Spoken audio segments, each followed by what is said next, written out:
Now, what I'm going to show you is a key to unlocking a lot of things, and that is that a lot of people talk about the importance of productivity, but I think it's very overrated. I think what's a lot more important is to be effective. Now, you can be as productive as you like, have 10 lists of things you've got to do and have a fantastic diary, full of all the things that you need to do. At the end of it, you can get to the end of the day, have them all ticked off, because in magical fairy world, everything's all ticked off at the end of the day. It's not quite like that in real life. And you could call yourself productive, or you could stop. You could put the lists away and you could, at the start of the day, go, what's the one thing I need to do today? The one thing that'll make the biggest impact on the profitability, the reputation, the marketing, the whatever it is that's so important in my business right now, what's the one thing I need to do? And then go and do that. And it probably won't be a 10-minute task. It'll probably be a task that takes a couple of hours because most important work does take that time. And when you've done that, then you can go off and do the other tasks that, appear urgent or are screaming at you or whatever.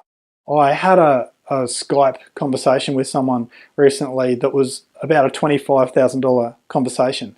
And after I got off that meeting, I thought, well, what else could I do with my day that could even get close to being that important? So I took most of the rest of the day off. I just went, I've achieved my thing for the day.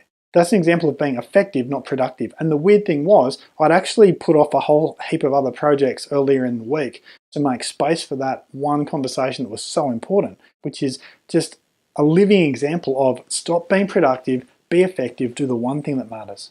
Now that I've already told you I don't think productivity is as important as everyone else does, let me just give you a couple of tips that I've found help me to be super productive when I am in that zone. First is that most emails I send are 3-line emails, okay? Because I don't deal with customers as much in my emails.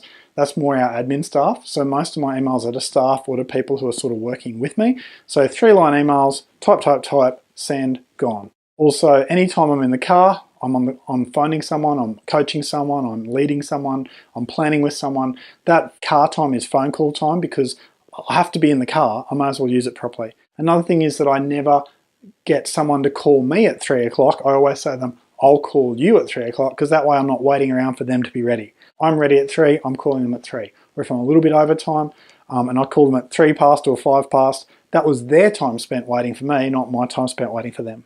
While we're chatting about phones, everyone who's ever called me, who is possibly going to call me again in the future, their number's in my phone.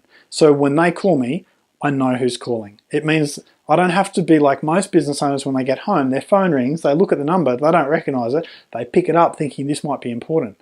It doesn't happen to me. I pick it up, I know exactly who it is. If it's some random person, I won't remember them by name. I might write down, the sort of demanding mum who I dealt with on such and such a date. That's their name in my phone. So I can see it and go, yeah, this isn't a call I want to take right now. I'll do it that later. So putting every single phone number in your phone, massive improvement in whether or not you need to pick up the phone at times that don't suit you.